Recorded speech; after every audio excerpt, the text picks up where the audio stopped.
ಅಭಿಮಾನಿಗಳೇ, ನಿಮಗೆಲ್ಲ ಗೊತ್ತಿರೋ ಹಾಗೆ ಹಂಪಿ ಉತ್ಸವದಲ್ಲಿ ಕೇವಲ ಮನೋರಂಜನೆ ಕಾರ್ಯಕ್ರಮಗಳಷ್ಟೇ ಅಲ್ಲ, ಇಲ್ಲಿ ಜ್ಞಾನದ ವೃದ್ಧಿಗಾಗಿ, ವೈಚಾರಿಕ ಮಂಥನಕ್ಕಾಗಿ ಸಹ ಕಾರ್ಯಕ್ರಮ ನಡೆಸ್ತಾ ಇದ್ದಾರೆ.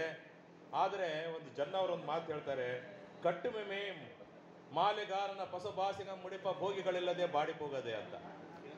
ನಾವು ಇಲ್ಲಿ ಇಂಥ ಮಹಾನ್ ವಿದ್ವಾಂಸರಿದ್ದೀರಿ, ಏನು ಶ್ರೇಷ್ಠ ಸಾಹಿತಿಗಳಿದ್ದಾರೆ. ನಮಗೆ ಬೇಕಾಗಿರೋರು ಯಾರು ಅಂತ ಹೇಳಿದ್ರೆ, ಇಲ್ಲಿ ಬೇಕಾಗಿರೋ ನಮಗೆ ಕೇಳುಗರು ಬೇಕಾಗಿದೆ. ವೇದಿಕೆ ತುಂಬ ಬೇಕಾಗಿತ್ತು ಅಂತ ಅದ್ಭುತವಾದಂಥ ವಿಚಾರಗಳನ್ನು ಇಲ್ಲಿ ಮಂಡಿಸ್ತಾ ಇದ್ದಾರೆ.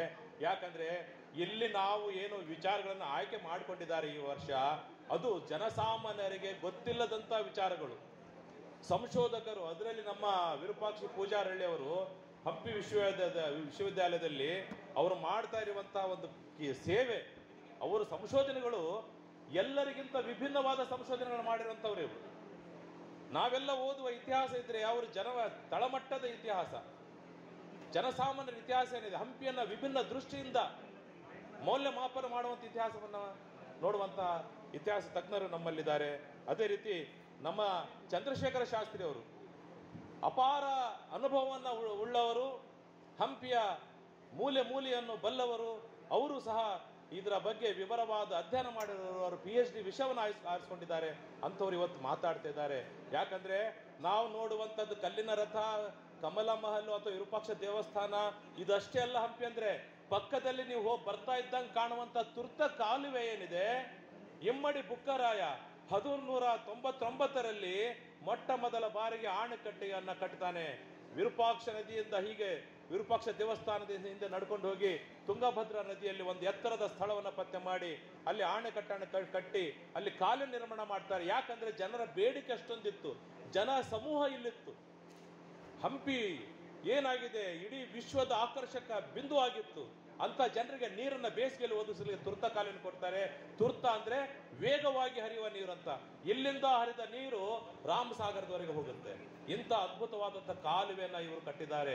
ಈ ಕಾಲುವೆಯ ಜೊತೆಗೆ ನೋಡಿ 16 ಆಣೆಕಟ್ಟೆಗಳಿದ್ದು, ಇಲ್ಲಿ 240 ಕಿಲೋಮೀಟರ್ ಉದ್ದದ ವಿಜಯನಗರದ ಕಾಲುವೆಗಳಿದ್ದಾವೆ. ನಿಮ್ಗೆಲ್ಲ ಗೊತ್ತಿರಬೇಕು, ಇಲ್ಲಿ ನಮ್ಮ ಹೊಸಪೇಟೆ, ಕಂಪ್ಲಿ, ಗಂಗಾವತಿ ಈ ಭಾಗದಲ್ಲಿ ಕಳೆದ 600 ವರ್ಷಗಳಿಂದ 18,000 ಹೆಕ್ಟೇರ್ ನೀರಾವರಿ ಮಾಡ್ತಿದ್ದಾರೆ. 18,000 ಹೆಕ್ಟೇರ್ ನೀರಾವರಿ ಮಾಡ್ತಿರೋದು 600 ವರ್ಷಗಳಿಂದ ಈ ವಿಜಯನಗರ ಸಾಮ್ರಾಜ್ಯದಲ್ಲಿ. ಇವತ್ತಿನ ಡ್ಯಾಮಿನ ನೀರು ನಮ್ಗೆ ಬರಲ್ಲ, ಯಾರಿಗೂ ಇಲ್ಲಿ ಡ್ಯಾಮ್ ನೀರು ಹೊರಗೆ ಹೋಗುತ್ತೆ. ನಮ್ಮ ವಿಜಯನಗರ ಕಾಲುವೆಗಳು ಇವತ್ತಿಗಿದಾವೆ. ಅವು ಆಧುನೀಕರಣ ಯೋಜನೆ ಮಾಡಲಿಕ್ಕೆ ನನ್ನ ಸಹಕಾರನೂ ಇದೆ. ನಾನು ಸಂಶೋಧನೆ ಮಾಡಿ ವರದಿನ ಕೊಟ್ಟಿದ್ದೇನೆ.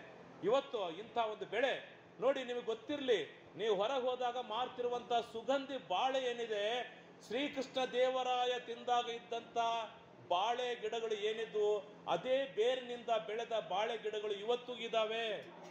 ಸುಗಂಧಿಯ ರುಚಿ ಅವತ್ತು ಹೇಗಿತ್ತು ಹಾಗೆ ಇದೆ. ಅದು ಸುಗಂಧಿ ಹೆಸರು ಎಷ್ಟು ಚೆನ್ನಾಗಿದೆ ನೋಡಿ, ಘಮ ಘಮ ಘಮ ಅಂದ್ಬಿಡ್ತದೆ ಬಾಳೆಹಣ್ಣು. ಆ ಬಾಳೆಹಣ್ಣು ಇಲ್ಲಿ ಬೆಳೀತಾರೆ. ಅದು ಇಡೀ ಪ್ರಪಂಚದಲ್ಲಿ ಹಂಪಿಯಲ್ಲಿ ಮಾತ್ರ ಬೆಳೆಯುವ ಬಾಳೆ ಅನ್ನುವಂಥ ಜಿಯೋ ಟ್ಯಾಗ್ ಆಗಿದೆ. ಇಂಥ ಅನನ್ಯವಾದಂತಹ ಅದ್ಭುತವಾದ ನೋಡಿ, ನಮ್ಮ ಬೆಳೆ, ನಮ್ಮ ನದಿಗಳು ಎಷ್ಟು ಚೆನ್ನಾಗಿದ್ದಾವೆ ಅಂದ್ರೆ, ನಮ್ಮ ಗದ್ದೆಗಳಿಗೆ ನಾವೇನಾದ್ರೂ ಬೋರ್ ನೀರು ಹಾಕಿದ್ರೆ ಗದ್ದೆಗಳು ಹಾಳಾಗ್ತವೆ. ನಮ್ಮ ಗದ್ದೆಗಳಿಗೆ ವಿಜಯನಗರ ಏನು ಈ ತುಂಗಭದ್ರಾ ನದಿಯಿಂದ ಆಣೆಕಟ್ಟಿಂದ ಬರುವಂತಹ ನೀರನ್ನು ಹಾಕಿದ್ರೆ ಬೆಳೆ ಸಮೃದ್ಧವಾಗಿ ಬೆಳೀತದೆ. 600 ವರ್ಷಗಳಿಂದ ನಾವು ಬೆಳೆಯನ್ನು ಸತತವಾಗಿ ಬೆಳೀತಾ ಇದ್ದೀವಿ. ಆದ್ರೆ ನಮ್ಮ ಭೂಮಿ ಬರಡಾಗಿಲ್ಲ. ಇಸ್ರೋದವ್ರು ಹೇಳಿದ್ರು 40 ವರ್ಷದಲ್ಲಿ ಡ್ಯಾಮ್ ಕಟ್ಟಿದ ಮೇಲೆ 40 ವರ್ಷದಲ್ಲಿ ಎಲ್ಲ ಮರುಭೂಮಿ ಆಗ್ಬಿಡುತ್ತೆ ಅಂತ ಹೇಳಿದ್ರು. ಆದ್ರೆ ನಮ್ಮ ರೈತರು ಬಹಳ ಜಾಣರಿದ್ದಾರೆ. 600 ವರ್ಷಗಳಿಂದ ಈ ಭೂಮಿಯ ಫಲವತ್ತತೆಯನ್ನು ಕಾಪಾಡ್ಕೊಂಡು ಬಂದಿದ್ದಾರೆ. ಯಾಕೆ ಬಂದಿದ್ದಾರೆ ಅಂದ್ರೆ, ರಸಗೊಬ್ಬರ ಹಾಕಲ್ಲ, ಒಂದು ಬೆಳೆ ಬೆಳೆದ ಮೇಲೆ ಸೆಣಬನ್ನು ಹಾಕಿ ತುಳಿತಾರೆ, ಭೂಮಿಯ ಮತ್ತೆ ಕಸು ಬರುತ್ತೆ. ತುಂಗಭದ್ರಾ ಪಶ್ಚಿಮ ಘಟ್ಟಗಳಿಂದ ಅಪಾರ ಪ್ರಮಾಣದ ಜೀವಸತ್ವಗಳನ್ನ, ಲವಣಗಳನ್ನ, ಫಲವತ್ತತೆಯನ್ನು ತೆಗೆದುಕೊಂಡು ಬರುತ್ತೆ. ಆದ ನೀರು ನಮ್ಮ ಹೊಲಗಳಿಗೆ ಉಣಿಸುತ್ತೆ. ಅಲ್ಲಿಯ ಬೆಳೆ ಏನಿದೆ, ವಿಶಿಷ್ಟವಾದ ಬೆಳೆ ಬೆಳಿತೀವಿ ನಾವಿಲ್ಲಿ. ಹಾಗಾಗಿ ಗಂಗಾ ಸ್ನಾನ ಹೇಗಿದೆ ಗೊತ್ತಿಲ್ಲ, ಆದ್ರೆ ನಾವು ತುಂಗಾಪಾನ ಮಾಡಿರೋರು. ನಮ್ಗೆ ಈ ತುಂಗಭದ್ರಾ ನದಿಯ ನೀರು ಬಿಟ್ರೆ ಬೇರೆ ನೀರು ನಮ್ಗೆ ರುಚಿ ಹತ್ತೋಲ್ಲ. ನಮ್ಮ ಹಳ್ಳ್ಯಾಗ ನೋಡ್ರಿ, ಹಿಂಗೆ ಹಳ್ಳ ಹರಿತಿರ್ತ ಹಂಗೆ ನೀರು ಕುಡಿತಾರೆ, ಯಾವ ರೋಗ ಬರಲ್ಲ. ಅಂಥ ಅದ್ಭುತವಾದಂತಹ ನದಿ ನಮ್ಮ ತುಂಗಭದ್ರಾ ನದಿ ಇದೆ. ಅದರ ದಂಡೆಯಲ್ಲಿ ಕಟ್ಟಿದಂತಹ ತುಂಗಭದ್ರಾ ಸಾಮ್ರಾಜ್ಯ ಇದೆ. ಇದೇ ತುಂಗಭದ್ರಾ ನದಿಯಲ್ಲಿ ಅಪಾರ ಪ್ರಮಾಣದ ಜೀವರಾಶಿಗಳಿದ್ದಾವೆ. ನೀರು ನಾಯಿಗಳು, ಮೊಸಳೆಗಳು, 4 ಪ್ರಭೇದದ ಆಮೆಗಳು, 90 ಪ್ರಭೇದದ ಮೀನುಗಳನ್ನು ನಾವು ಪತ್ತೆ ಮಾಡಿ ಸರ್ಕಾರಕ್ಕೆ ಪತ್ರ ಬರೆದು ಇದನ್ನ ತುಂಗಭದ್ರಾ ನೀರಿನಾಯಿ ಸಂರಕ್ಷಿತ ಪ್ರದೇಶ ಅಂತ ಮಾಡಿದೆ 2017ರಲ್ಲಿ. ಅಂಥ ವೈವಿಧ್ಯಮಯ ಜಗತ್ತಿಲ್ಲಿದೆ. ಹಂಪಿ ಅಂತ ಹೇಳಿದ್ರೆ ಕೇವಲ ಇತಿಹಾಸ ಮತ್ತು ಸಂಸ್ಕೃತಿಗೆ ಅಷ್ಟೇ ಅಲ್ಲ, ವನ್ಯಜೀವಿಗಳ ಪಾರಂಪರಿಕ ತಾಣ ಆಗಿದೆ.